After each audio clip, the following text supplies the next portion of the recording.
He was standing on the balcony, facing the ocean, wearing the same cologne he wore on our wedding night. That musky, warm scent floated through the air and hit me like a slap. Except this time, I wasn't in his arms. I was standing a few balconies down, watching him hold another woman the way he used to hold me.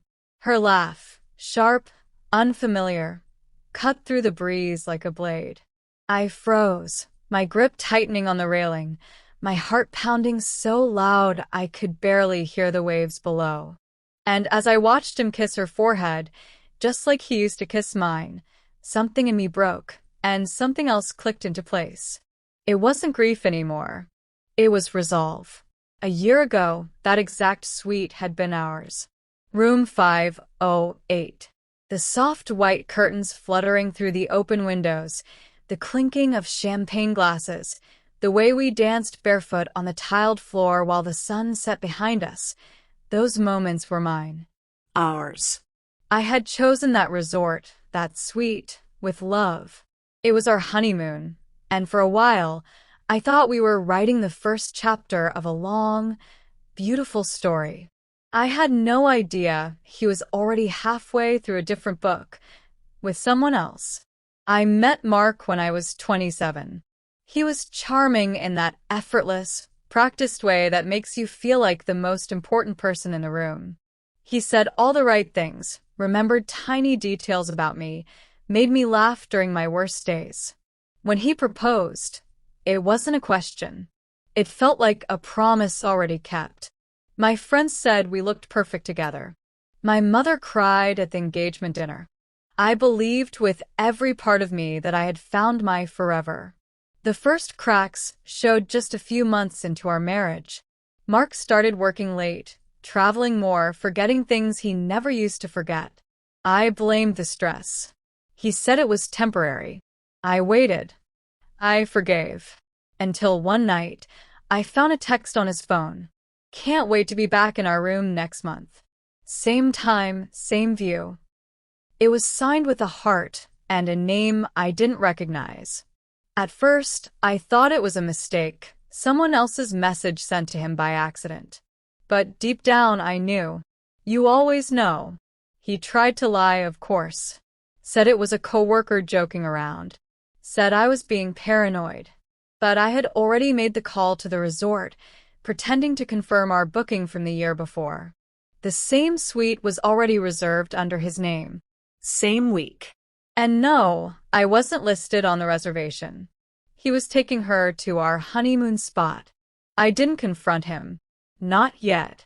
Instead, I packed a bag, reached out to the name on the text and said, "Hi. You don't know me, but I know what he's doing. And I think you deserve to know too." His name was Alex. She was his wife. The silence on the phone after I told him who I was and what I'd found felt like it stretched on for years. Then came the quiet, broken voice. He took her there last year too. Said it was a work retreat. We didn't scream. We didn't cry, not yet. What we did was make a plan. Alex and I booked the suite next to theirs, 509. We coordinated our flights, our timing, everything. Neither of us was reckless. We weren't here to cause a scene or get revenge for the sake of drama. We were here for the truth.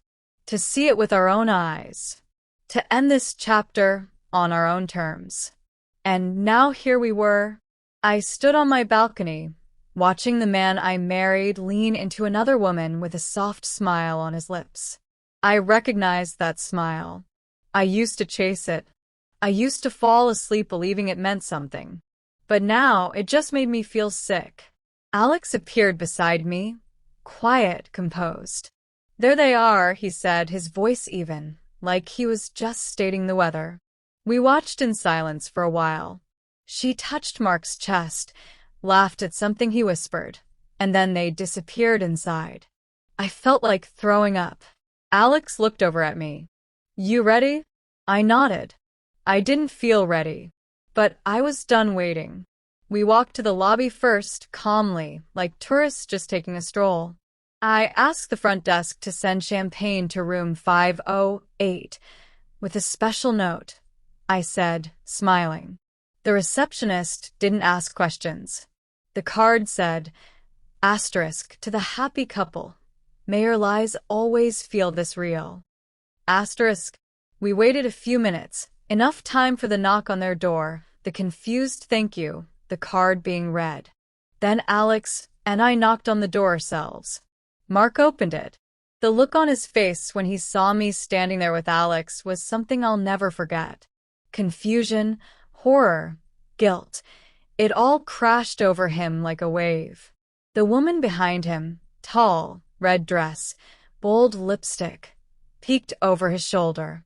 She was beautiful. She looked at me, then at Alex, and I saw her hands tremble. Ellie, Mark said, his voice thin. What? What are you doing here? I smiled, steady. Funny, I was going to ask you the same thing. Alex stepped forward.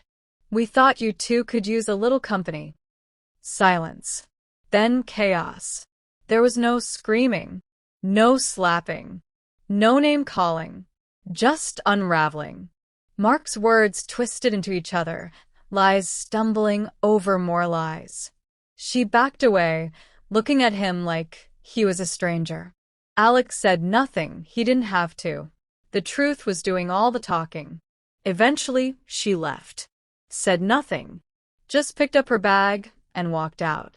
Alex followed her into the hallway, not chasing her, just making sure she got out safe. Mark was left standing in the room we once called ours. The sunset light pouring through the windows, the scent of champagne in the air, and me. No longer the girl who cried over his betrayal. I looked at him for a long moment. You brought her here. To this place. To our place. Why? He looked broken. I don't know. It reminded me of you. I shook my head. That's the cruelest part. Then I left. I didn't look back. Alex and I had booked our own dinner that night at the beachside restaurant. Mark and I never made it to during our honeymoon because he was too tired. Funny how people suddenly find energy for the ones they want to impress. We didn't talk much at dinner. There was peace in the quiet. Two strangers who had once trusted the wrong people, now finding unexpected solidarity in the wreckage. I flew home the next day, lighter than I'd felt in months. I didn't text Mark. I didn't block him either. I didn't need to. The silence was my closure. My life wasn't tied to his anymore. Alex and I kept in touch, not romantically, but with the kind of bond that comes from surviving something awful side by side. We checked in on each other once in a while, sent photos of dogs or sunsets or coffee mugs with sarcastic quotes. It was simple. It was healing. Looking back, I don't regret marrying Mark. I regret not seeing myself sooner. I regret giving him the best of me while he handed it to someone else behind my back. But I don't regret going back to that suite. I reclaimed it, not with revenge, but with truth. I stood in the same place and looked out at the same view, and this time I didn't feel pain. I felt power. And that was the real honeymoon. My name is Ellie. I used to believe that being a good wife meant patience, meant forgiveness, meant compromise, even when it hurt, especially when it hurt. I was raised on stories where love triumphed, where effort was always rewarded, where if you just stayed and fought long enough, things got better. I carried that belief with me like a wedding bouquet, bright, fragile, hopeful. And when I met Mark, I thought he was the happy ending those stories promised. Mark was magnetic. He had this natural confidence, like the world bent to make room for him. People liked him. Waiters remembered his name. Strangers laughed at his jokes. At first, I thought he was perfect, ambitious but kind, charming but grounded. He knew how to listen, but he also knew how to lead. He made me feel seen, noticed, like every little part of me was something to be cherished. We met at a charity gala my best friend dragged me to. I hated those things, too many shiny people pretending to care about causes they barely understood. But Mark stood out. Not just because of the tailored suit or the way he held a glass of whiskey like it was part of him, but because he noticed I was uncomfortable. He made space for me to breathe, and then made me laugh, so hard I forgot I was wearing painful heels.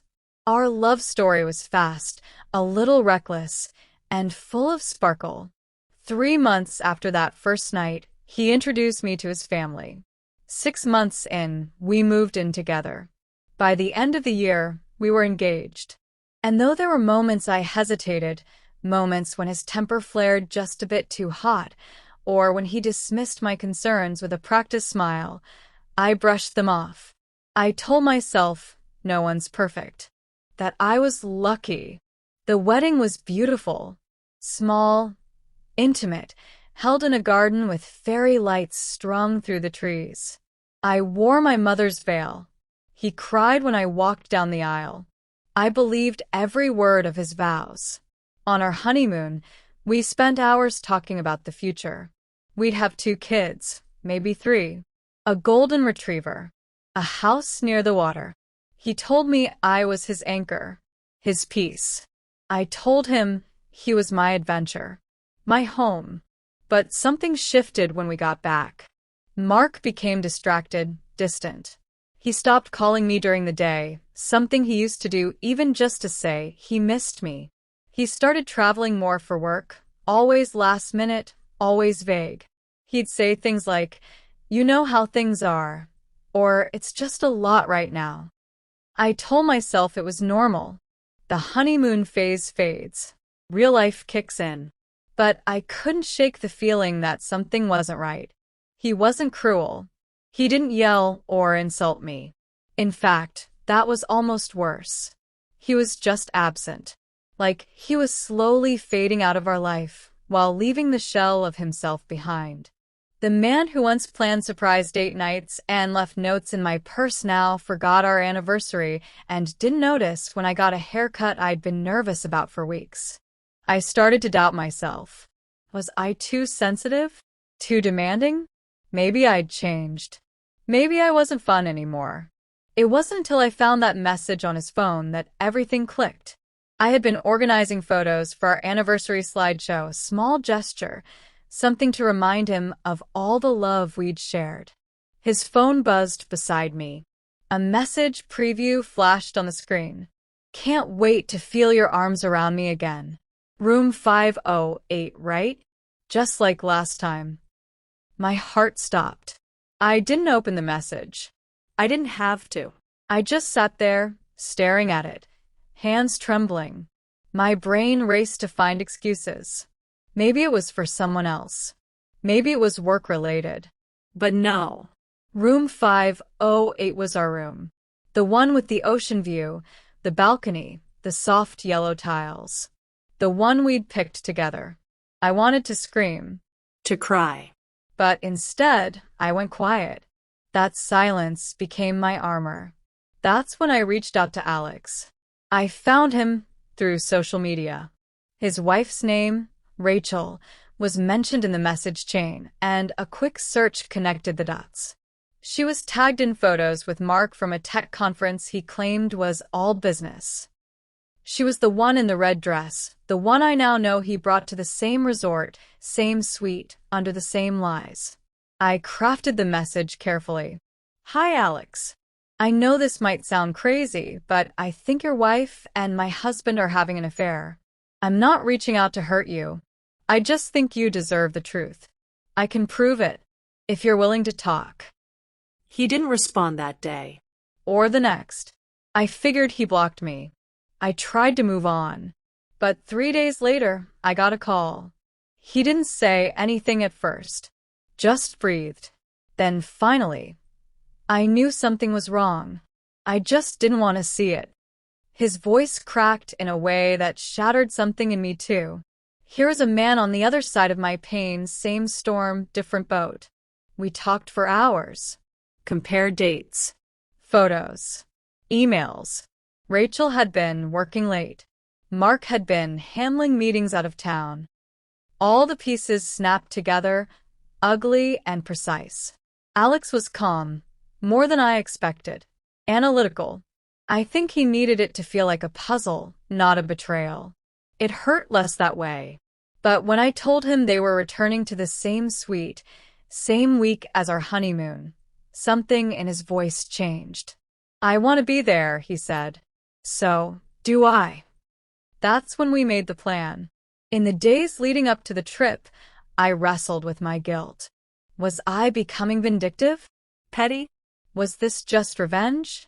But then I'd remember Mark's hand on another woman's back, guiding her through the resort we once called sacred.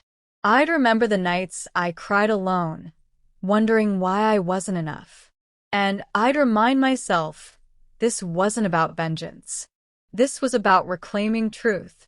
Alex and I flew separately, arrived separately, but from the moment we saw each other in the lobby, there was a strange, quiet solidarity between us. We didn't need to say much. We both wore the same expression, tired eyes, clenched jaws, hearts in repair. The resort was exactly as I remembered. The smell of salt in the air, the sound of waves lapping against the shore. The bellhop even smiled and said, "Welcome back, Mrs. Monroe." I smiled back, pretending I didn't want to collapse. Room 509 had the same layout, just a mirror image. From the balcony, I could see directly into 508. The curtains were open, and so was the door. I saw them check in, laughing, her hand on his chest. Mark looked younger somehow, lighter, and that hurt more than I expected. But Alex reminded me why we were there. "We're not here to destroy them," he said. "We're here to stop letting them destroy us." He was right. Still, I couldn't help wondering how Mark justified it. How he went from tears on our wedding night to bringing another woman to our sacred space. Was he in love with her? Was he bored with me? Had I missed something? Had I failed? I thought about the last conversation we had before he left for this trip. He kissed me on the forehead and said, "I'll miss you, Elle." There was no hesitation, no flicker of guilt, just a lie, clean and practiced. What kind of man looks you in the eyes like that? And what kind of woman does it take to finally look back and say, "I see you now, and I'm done pretending I don't"? The champagne we ordered for their room was just the beginning. Not a trick, not a trap, just a moment of clarity. A mirror held up to their faces. And when we knocked on their door minutes later, the real confrontation would begin. But even before they opened it, I knew something had changed in me. This wasn't about Mark anymore. This was about me finally choosing myself. And that was a power I never expected to find at the edge of heartbreak. Mark stared at us like we were ghosts, figments conjured by guilt and panic. His mouth opened, but no words came. Behind him, Rachel stepped forward slowly, her eyes darting between Alex and me. I saw her face pale, her confidence falter. She didn't look like the woman I imagined, the seductive homewrecker. No. She looked scared, Confused. maybe even betrayed herself. Alex broke the silence first. "I figured it out months ago," he said quietly. "But I needed to see it." Mark stepped into the hallway, shutting the door halfway behind him like he was trying to shield her. "Ellie," he said, reaching for me like I was still his wife. Please.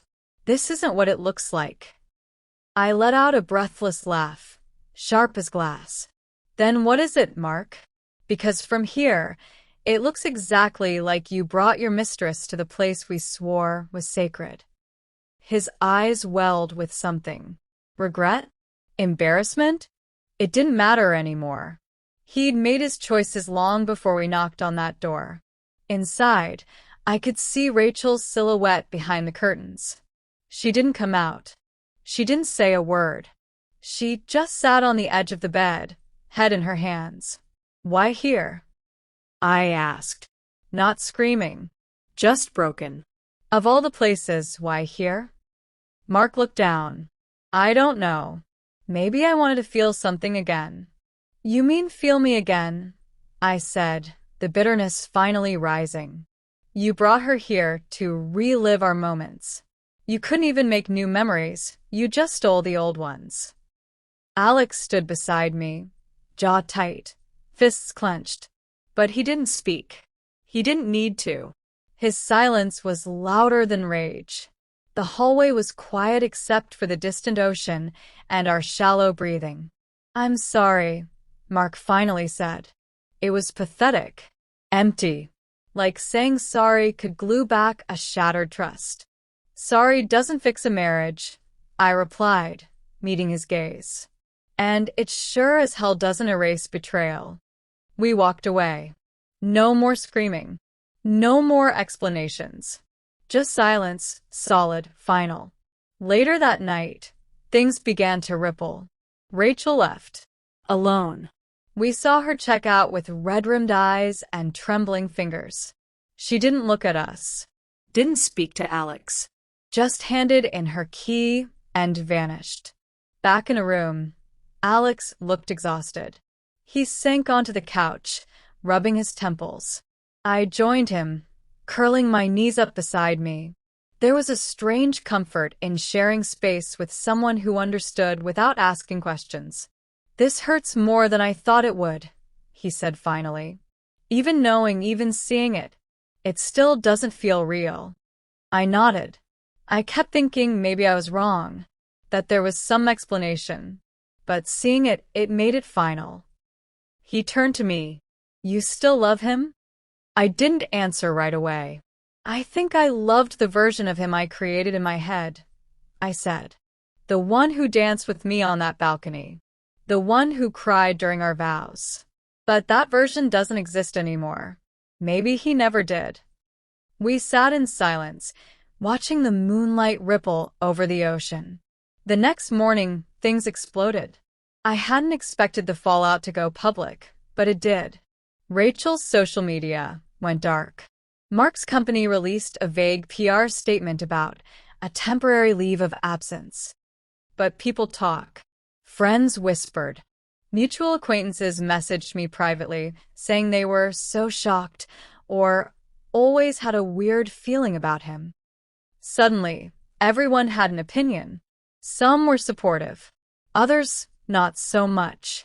I was called brave by some, vindictive by others. People love drama when it's not theirs. I didn't care about the gossip.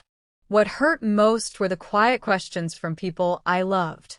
My sister asked, "Why didn't you tell us sooner?" A friend messaged, "You sure this wasn't just a misunderstanding?" As if infidelity needs a second opinion.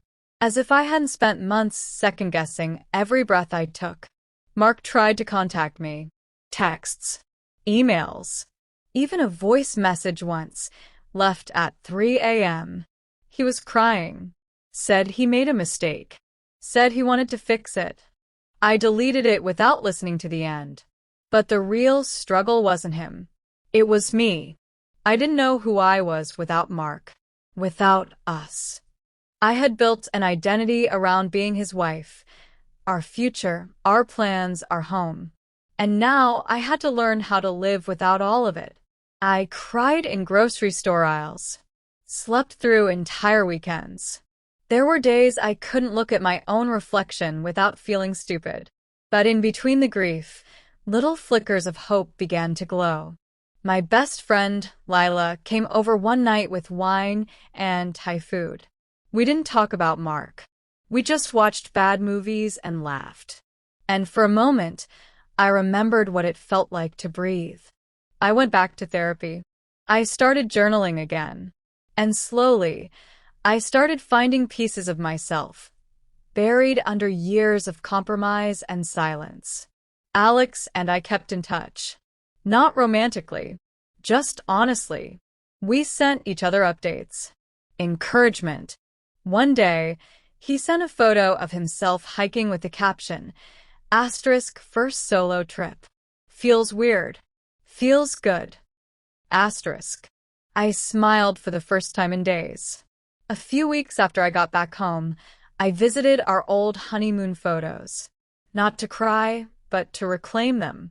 I printed one, framed it and wrote on the back, Asterisk, this was real, but I'm not going back. Asterisk. Life didn't suddenly become magical. Healing wasn't a straight line. But every day I chose myself. I stopped asking what I did wrong. I stopped wondering if I should have fought harder. The truth is, some people don't want to be saved. They want to be adored while they burn you. And I'm not a matchstick. There were moments I still missed the illusion of us. But I never missed the reality. That's how I knew I was healing. Because I stopped looking at room 508 as the end and started seeing it as the beginning. I was folding laundry when it hit me, how quiet the house had become. Not the peaceful kind of quiet. The kind that follows a storm and leaves you picking up broken branches and shattered glass. Our home, once filled with Mark's booming voice and my constant humming, was now still. His clothes were gone. His cologne no longer lingered on our sheets. It was just me and the faint ticking of the kitchen clock. But this time, I didn't feel empty. I felt clear. After everything that happened, the confrontation, the fallout, the silence, I realized I was finally standing at a crossroads I had spent years avoiding. I could either keep existing in the wreckage of a broken marriage, or I could step forward and build something new. Something that belonged entirely to me. That night, I opened my laptop and made a list. Not of revenge, not of regrets, but of goals. I started with simple ones. Find a new apartment. Take the ceramics class I always put off. Go a week without checking his social media. Then bigger ones. Start writing again. Plan a solo trip. Build a life that made me proud. One that had nothing to do with being someone's wife. I booked a month-long artist residency in Santa Fe, something I'd once dreamed of when I was younger, before life got busy, before love demanded that I shrink myself to fit inside someone else's world. It was the kind of bold decision I would have run by Mark in the past, something I'd wait for approval on. But this time, I clicked confirm without hesitation. That was the moment I knew I had turned a corner. At the same time, Mark was unraveling. I heard from mutual friends that he was no longer working. He'd taken a leave of absence from the startup he helped build, citing mental health reasons. I don't doubt that he was struggling, but part of me couldn't help but think, what about my mental health? What about the storm he left me in? Rachel had left him shortly after the hotel incident. According to Alex, she moved in with her sister and stopped returning Mark's calls. She was grieving too, her marriage, her dignity, her idea of love. She and I never spoke, but sometimes I wondered if we were more alike than either of us would care to admit. One night, I got an unexpected email from Mark. It was long, rambling, half apology, half plea. He said he'd been thinking a lot. That the resort trip made him realize how much of what we had was real, and how much he'd taken for granted. He said he missed my laugh, my steadiness, the way I used to leave post-it notes on the bathroom mirror that said things like, "You've got this," or "Don't forget you're loved." He ended with, "I thought bringing Rachel there would fill the void." But all it did was make it impossible to ignore how deeply I betrayed someone who truly loved me. I lost myself somewhere else. I think I'm still lost. I read it once, then again, but I didn't reply. Because healing doesn't always come with closure. And sometimes, leaving an apology unanswered is the most honest reply. Instead, I packed my bags and flew to Santa Fe. The first morning, I stood on a cliff overlooking the desert. The air was crisp. The sun painted the landscape in gold. It was breathtaking, and for the first time in a long while I felt small in a good way. Like the world was big again, full of possibility. I wasn't just Mark's ex-wife. I was Ellie, writer, dreamer, survivor. I poured myself into my art. I made sculptures of broken things, cracked cups, splintered vases, but made them whole again with gold, inspired by the Japanese art of kintsugi. Each piece was a metaphor for myself, not flawless, but stronger for having been broken. One of the residency leaders, a woman named Marisol, took an interest in my work. She asked about the story behind it, and for the first time, I told a stranger everything. Not the sanitized version.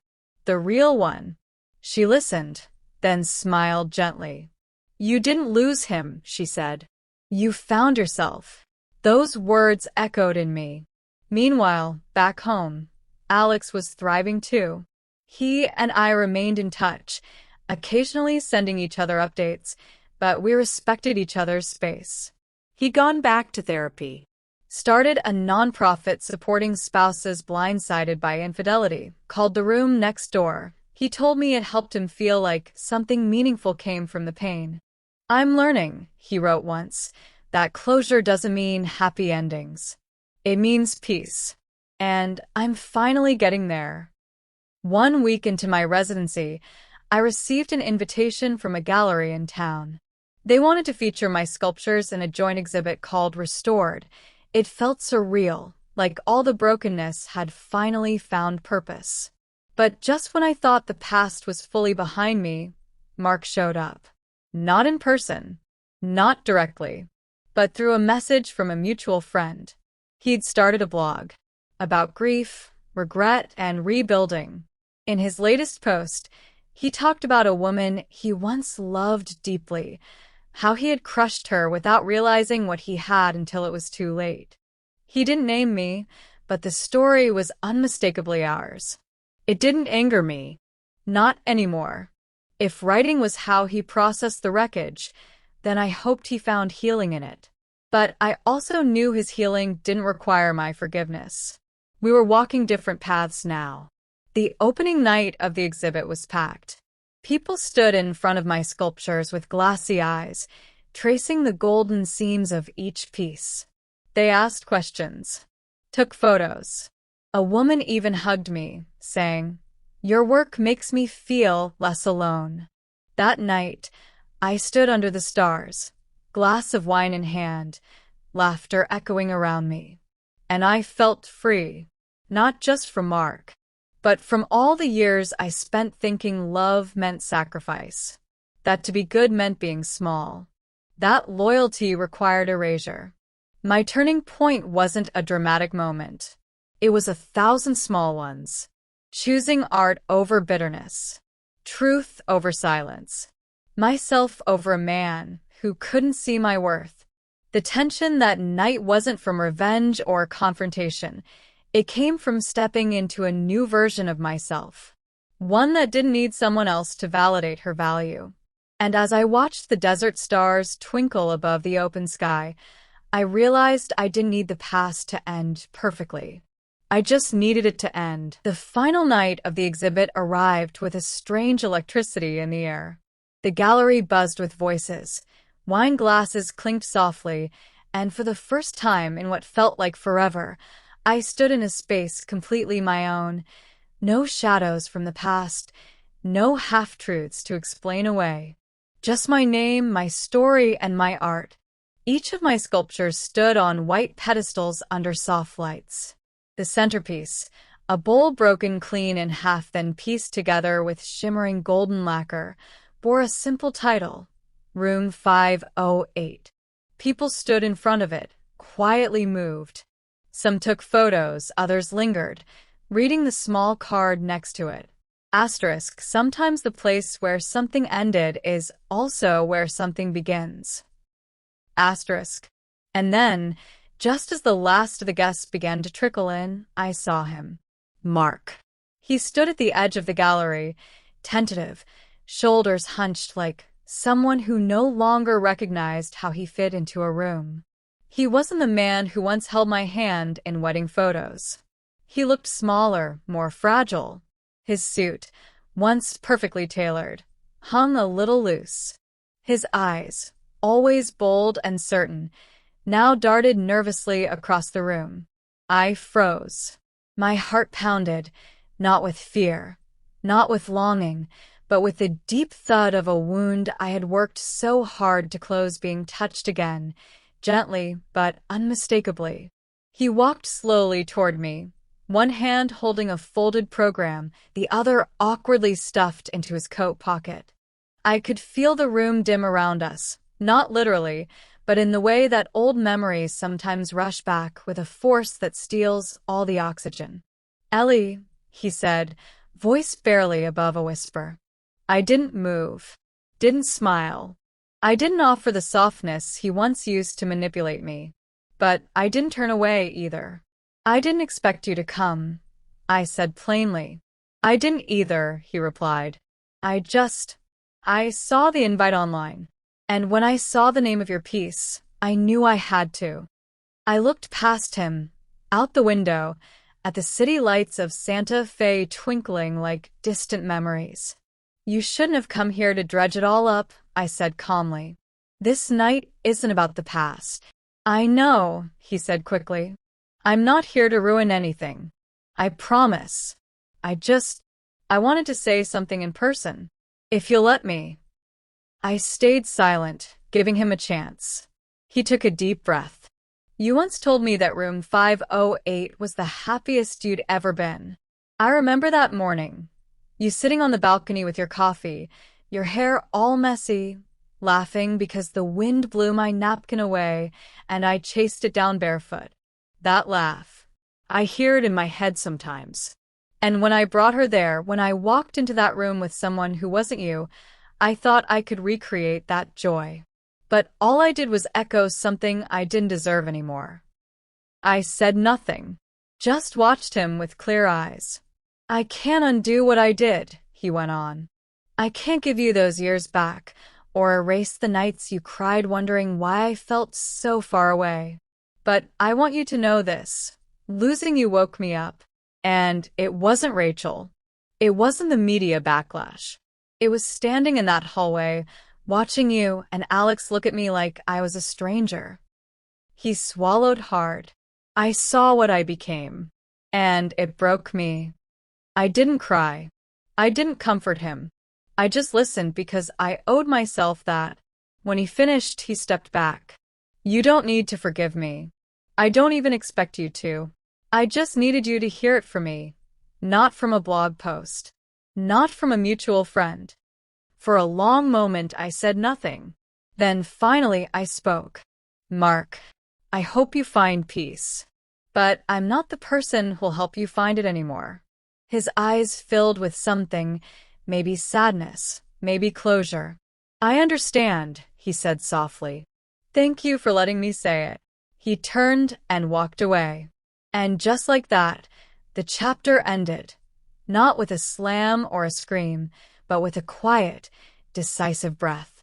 After he left, I returned to the exhibit, where people were still admiring the work, unaware of the final ghost that had just left the room.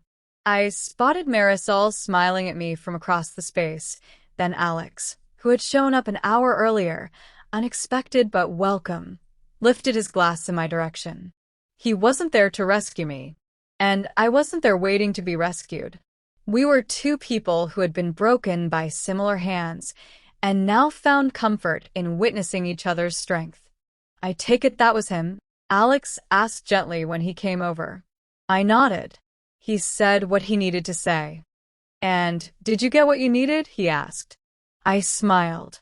"I think I already had it. I just didn't realize until now." We stood in front of room 508 together, both of us quiet. "This is beautiful," he said. "It's not just about you anymore, is it?" "No," I said, eyes softening. "It's about all of us who rebuild after something we thought would destroy us." Weeks passed. The exhibit closed with praise and invitations to submit to other galleries. I extended my stay in Santa Fe, then eventually found myself driving across states I'd never seen, journaling in diners, talking to strangers on quiet hikes, waking up with no schedule and no expectations. Alex and I kept in touch, occasionally meeting up when our paths crossed. We didn't define it. We didn't rush it. What we shared was light, honest, and free. One day, while sipping coffee by a lake in Oregon, I wrote in my journal, "Closure isn't a moment. It's a decision to stop bleeding over the same wound." I didn't get even. I got better. And that's the best ending I could have written. Eventually, I moved into a small cottage near the sea. I filled it with color and light, plants hanging in windows, shelves lined with books, and bits of pottery I collected from my travels. My art studio overlooked the water. Every morning, I opened the window, let the breeze in, and reminded myself, "You're not what happened to you. You're who you chose to become after it." And every now and then, when I passed by the sculpture marked room 508, I didn't think of Mark. I thought of me. Of who I was when I loved him. Of who I became when I let go.